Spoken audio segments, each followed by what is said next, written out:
trust me on this. President Trump just needs to say he's going to delay the election and they'll want to reopen Oh tomorrow. my God.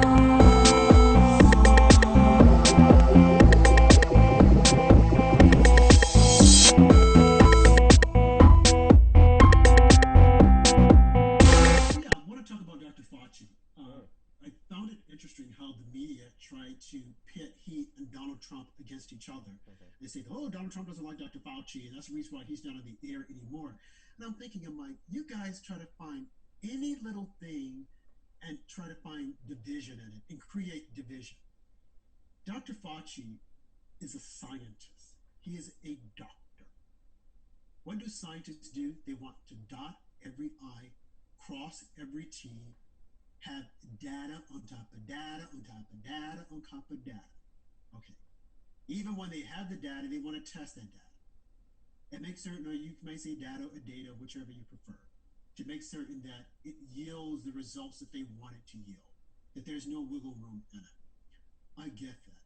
I understand that. And I appreciate that. Donald Trump, however, is the president. He sees the people in need. He sees the people need hope. He's going to give them hope. He's not going to come out and preach doom and gloom like De Blasio, the mayor of New York City, or the mayor of or the governor of Seattle, or the governor of Michigan. He's not going to preach doom and gloom. He's going to try to give people hope. We got a bad one in Illinois also. Oh, yeah. So when he comes out and he says, hey, there's a possibility that this drug, hydrochloroquine, might help with it mixed in with another cocktail. Who knows? But what the hell do you have to try it? What the hell do you have to lose? Did you see this big firestorm of tweets because these idiots took that medication that President Trump was touting and they basically took fish food instead of the doctor prescribed medication and now they're Yeah, trying to blame President Trump. yeah. They used what was it? I think it was fish water, something to clean a fish tank, and then they want to blame the president and say, "Oh, well, he made him do it," and they wouldn't tell people that. Wait a minute, it wasn't the drug itself; it was a cleaning agent in fish, some type of fish water It says not for human solution. consumption right on the Right, bottle. right. Solution to clean fish tanks, and the guy took it trying to self-medicate. And I saw this knucklehead on CNN talking about it, saying, "Oh," and the president comes out and he starts talking about it, and this man he took it and he died. It's like, wait a minute. Even if the president did say take it, this was an adult, okay, drinking fish solution. The president has nothing to do with that. It's like, are you serious? But see, the thing is, Andy, is that they don't want the president to give the people any hope. They want him to be pessimistic. So when Dr. Fauci comes out and says, wait a minute, I don't know if we can open up, everything by Easter, and the president is saying, hey, I want to do it, the president is giving people hope. I mean, he's saying, we want to try. And what greater time to do it than on Easter to fill all the churches? Now, of course, a lot of liberals, they don't believe in God, they don't believe in the church. Okay, fine, that's fine. But the president is trying to give you something to look forward to. There's nothing wrong with that, folks. Hmm. And if it comes, if we can't do it, we can't do it. But for the media to go crazy in advance, saying, oh my God, he's not going to listen to the doctors, and he's not this, and he's not that. Like tonight, Dr. Fauci was on CNN, and Anderson Cooper was asking him, he indicted Sanjay Gupta. I don't trust Sanjay Gupta anymore. He's a doctor, but I wouldn't want him to be my doctor because he gives you no hope. He's all doom and gloom. So they were asking Dr. Fauci, they said, well, is the president listening to you because he wants to open up everything on Easter Sunday? And Dr. Fauci says, no, I hear what the president is saying. He said, but he does listen. And when it comes to that time, we will make an informed decision. We don't know. We've never dealt with anything like this. So why can't we give the people hope? Why is it that these liberals want the country to stay shut down for 8 months? Well, could it be that they know that's around election time, and they could say blame Trump because he should have opened up the country and got everybody back to work? What is wrong with saying we could perhaps open up some places? New York, maybe we can't, but there are other countries that aren't hard hit. Maybe we could tell them, hey, you can go ahead and continue, doing what you're doing. People eventually eventually have to go back to work. Hmm. They just can't stay indoors doing absolutely nothing. And then we start moving toward an economy whereby the government is taking care of everyone. Hmm. Well, how can the government do it if people aren't paying taxes? It's like the liberal media won't tell you that.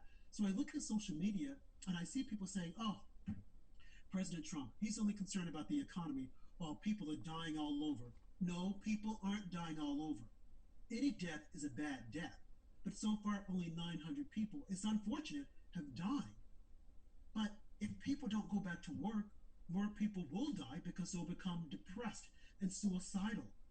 This is not a country whereby we just sit around and do absolutely nothing. Yes. People have to go back to work. People need to remember also that we're not like some of these European countries that only have 30 million people in the entire country. We've got over 330 million Bingo. people here, and we've only had 1,000, I think it's up to now, pass Right. away. It's just And really being right. overblown, the amount of cases and Right. the effect it has on the overall society. Exactly. And then when I hear people comparing us to South Korea, oh, well, look at them. They tested everybody. It's like, are you serious? They have like 5 people to our 100. They can go and test everybody. We can't. And even if we did, if we could, how are you going to arrange it? So when I hear people, oh, we should just test everybody and make certain that they don't have it. Like, so where are we going to set up the testing centers? And if we want to say, okay, everybody, we're going to test you, the first thing people would say is, I'm not going to go stand in line. I might get sick. So it's like, think about what the media is telling you because it doesn't make a whole lot of sense. And even if they were to say, oh, we can send a kit to everyone, okay, then the media will say, oh, well, people, maybe they got the testing wrong. Maybe they didn't do it right. So it's like a no-win situation, and then you'll have AOC saying, "Oh, well, there are some illegals who didn't get tested because they're afraid they might get turned in." So it's not a perfect situation. You can talk a good talk and say, "Oh, everyone should get tested," but what are the benefits of everyone getting tested? And even if you do get tested, and they say, "Okay, you have it. What are you going to do?" You're not going to lay up in the hospital. They're going to probably say, "Go home and quarantine yourself for 14 days, 15 days, and you'll be better." So when I hear people saying, "Oh, but what if I had it?" Oh, but you lived. Okay, there are other people with respiratory problems that probably won't live. Okay, they're the ones that we need to treat. Not everyone running into the hospital saying, "Oh, I think I have a high fever. Oh, I think this, or oh, I think that."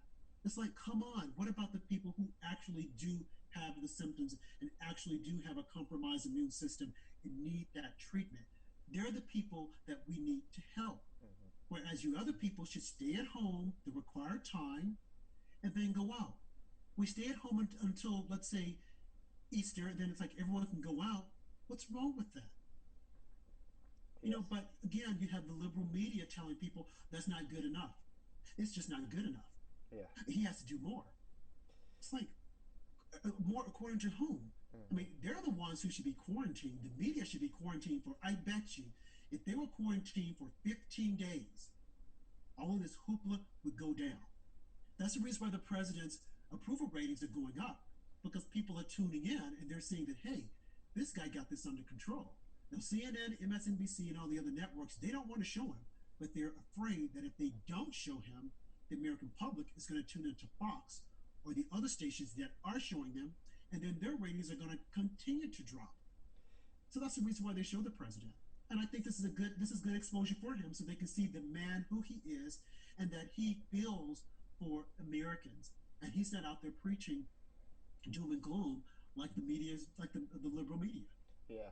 Rob, I think we're on a huge collision course for when President Trump wants to reopen the country. I think a lot of these liberal governors are going to really try and make a name for themselves and claim that President Trump's going to want to reopen the country way too early and just keep their state shut down for God knows how long. I agree. That's going to happen. You can see it now. They don't want to open it up.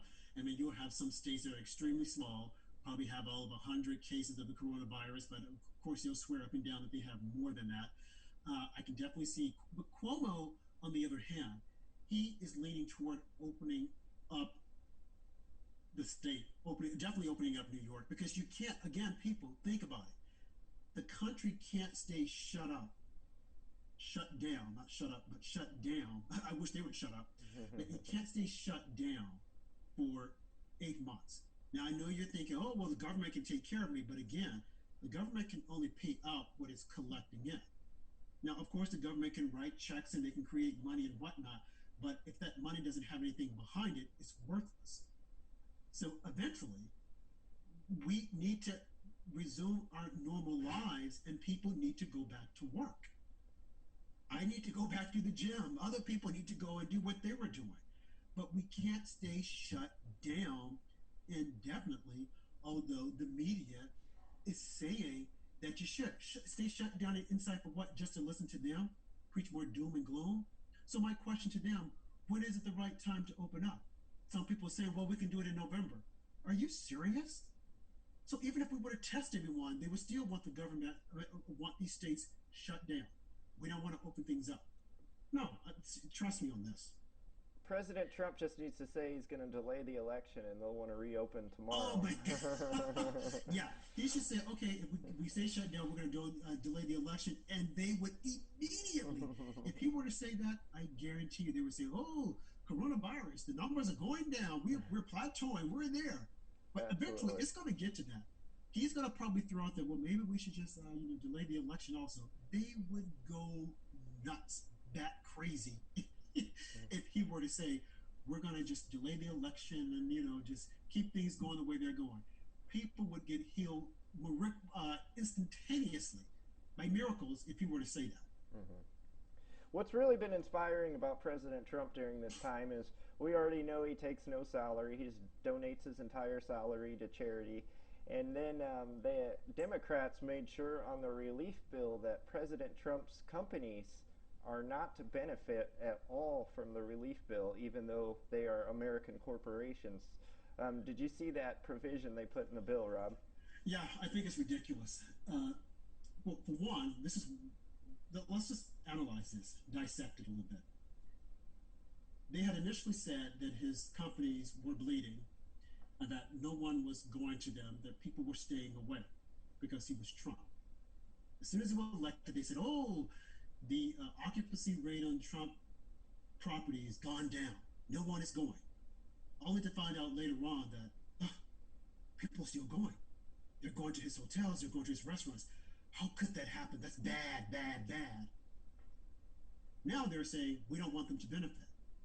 Okay, his company is a company just like everybody else's company. Hmm. He hires people just like everybody else. Has So thousands of employees. exactly? So why shouldn't they? Why wouldn't they benefit from it also? Well, he can pay them, but I thought you guys said that he wasn't a billionaire. It's like, so get your story right, folks. Just like all the other companies, his companies should also benefit from the stimulus package. Absolutely. These people are going to be without jobs also. And it's not fair.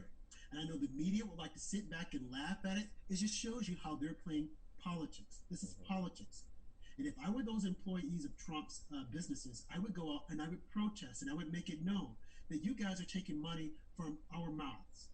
And of course, they would say, well, why can't he pay for it? But I thought you guys said that he was poor. And not only that, he can't he can't direct that because he's not supposed to know what's happening with his companies. So again, these guys are being political and biased. They want to help their own illegal aliens, but not help Americans. So I would tell Americans, the voters, wake up and look and see what they're actually doing because they're harming you, trying to harm the president. They will not give it up. They've lost with the Russian collusion. They've lost with the impeachment. They have lost with everything, but they're still trying. So now they want to ruin the economy. They want to wreck the economy. Why? Because of their own hatred for this president. And who's helping the Democrats to do it? The media. They're working hand in hand. They don't care about you. They're constantly preaching and peddling fake news. Absolutely right. And just to remind you guys, we are at war with the mainstream media. Please go to magamedia.org/PayPal if you can afford to donate, or if you get your news from other independent journalism, please donate to them. WayneDupree.com is a good one. Gateway Pundit. Any of those sites, please help them out because we we do not have the funding that mainstream media does, and we're only 7 months away from the election, and it's going to be a war to get out the real news without the filter of CNN and MSNBC and even Fox News occasionally these days. Absolutely.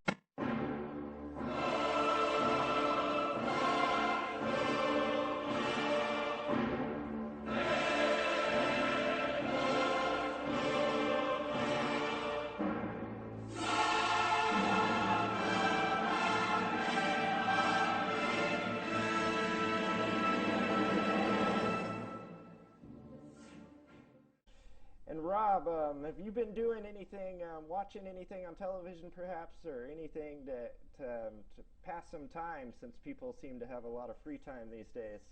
Well, I have been watching a bunch of crazy shows on TV. One show in particular that I was like indifferent about was a show on HBO called, boy, I was just thinking about it. It's dealing with robots. I can't think. Westworld. Westworld. It's a remake of a show that came out, I think, in the 70s. Pretty interesting, but other than that, and a little guilty pleasure here. I like every so often I'll channel surf and I'll see what's going on Lifetime. Women fighting for their lives, or somebody's hurting. My husband is hurting me. I always get a kick out of those shows. Other than that, no, I haven't been watching a lot. Kind of tuned everything out because it's all doom and gloom, except of course when the president is talking about what he's doing for the country. I haven't been watching a lot of news because it's just, like I said, it's really doom and gloom out there. What about yourself? My guilty pleasure is definitely those Forensic Files shows on HLN. I could watch that all day. Yeah. And then also this past week I checked out that Tiger King documentary that's getting a lot of publicity off Netflix. It's about exotic animal owners in America, about this Joe Exotic guy who's got a zoo in Wynwood, Oklahoma, and he has just tons of tigers and monkeys and everything else, and then it talks about his feud with the animal rights activists and PETA, and I don't know, it's an interesting show. I gotta check that out. Interesting show. I heard some things about Tiger King and a lot of other shows on Netflix, and I have it, but I find it so difficult to sit down and say, oh, let me see, I'm gonna put it on this and I'm gonna watch this. There's something about that, being able to control what I'm watching, as opposed to like on the other networks, it's gonna come on at 9, so you better sit down and watch it at 9, or else you're gonna miss it unless you DVR it. Right. But on Netflix and all these others, Amazon Prime, you can just like watch it anytime. So I guess I need to check that out. Right. The Tiger King.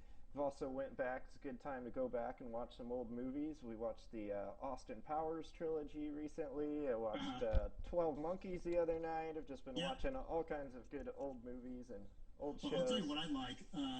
Alfred Hitchcock, Bedroom Window. I mean, Room with the View. Vertigo.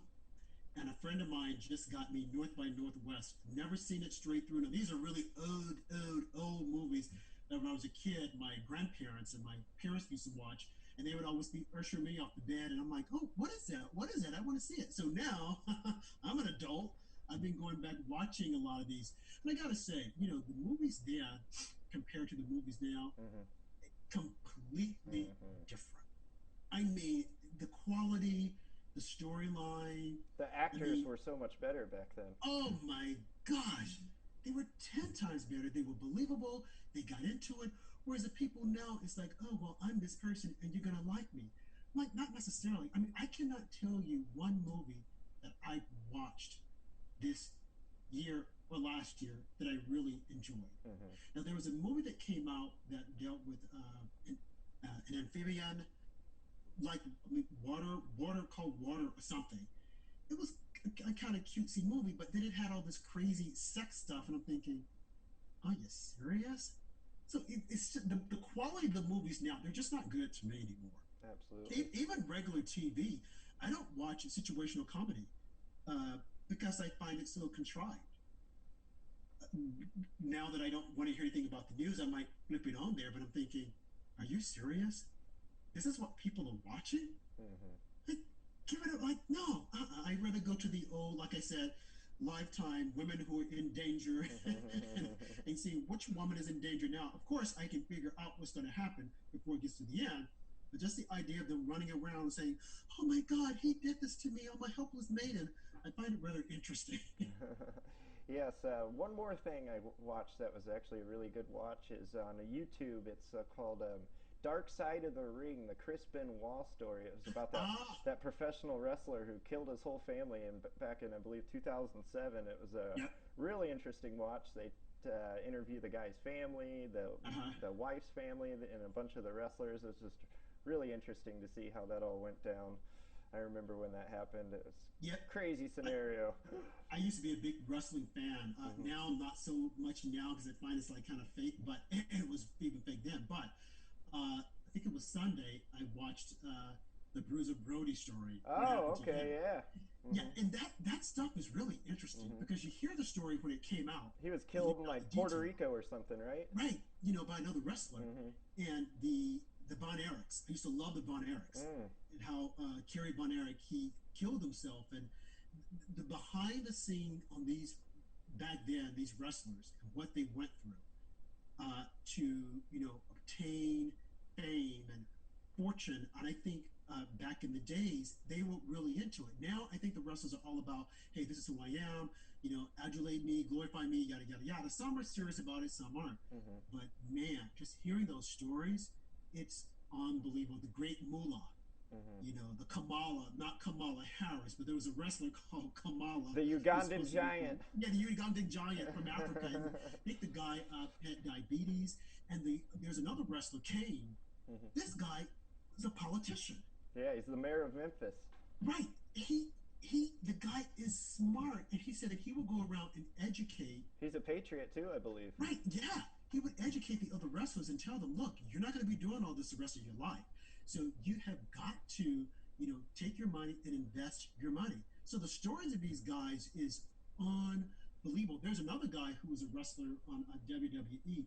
He's actually a Fox News financial contributor, Mm. and it just blows my mind away to see these guys with other careers. Of course, The Rock went out and became a movie star, but these guys do more than just what they're doing in the ring. They have a completely different life. And just hearing about the life and hearing what they're doing, especially some of the past wrestlers, what they went through, it's phenomenal. Because some of these guys like Bruiser Brody, he was a wrestler. That's all he did. He was into the sport. And then he got into a brawl with one of the other wrestlers. And the guy, they stabbed him. And they said that when he was stabbed, the police came in. And initially they didn't believe it because they thought it was part of a script that had created. So it's like, oh, he'll be fine. And then I think it was Mr. Universe, Mr. USA said that he told them, no, this guy's been stabbed. You got to get him to the hospital. And they got him there. But even then, they were like, yeah, it's probably part of the script. The guy eventually died. Yeah, it's Those the stories are interesting. really interesting how these guys back then, especially when everyone still thought wrestling was real. Or I'm sure Uh not huh. everyone did, but a lot of Yeah. people. But people like Bruiser Brody were really larger than life Larger characters. than life. Andre the Giant. Yeah. Wherever they would go in the world, they were just known bigger than like Michael Jordan and Yeah. And, things and like that. unfortunately, a lot of these guys had dealt with substance abuse because of the pain. They were trying to numb the pain. They were becoming huge with steroids. And, they lived a very difficult life. And another pleasure that I took, I got to say that I watched, it was the Nature Channel. Mm. I love anything about nature. Hmm. Love it. Like watching those channels. But I got to say, I have to admit, I only like watching the elephants, the tigers, and the lions. Don't care much for the monkeys or the gorillas because I don't find them entertaining at all. But the others, I like to see them in their natural habitat. I like to see them hunt for the game. And it's really, I find it interesting. Absolutely, Rob. Thank you so much for sitting down with me for Yes, another episode. We'll be seeing you guys soon. It's been about 2 weeks since our last episode. We'll try and get another one in and sometime here in the next week if Rob's schedule allows it. absolutely. Thank you so much.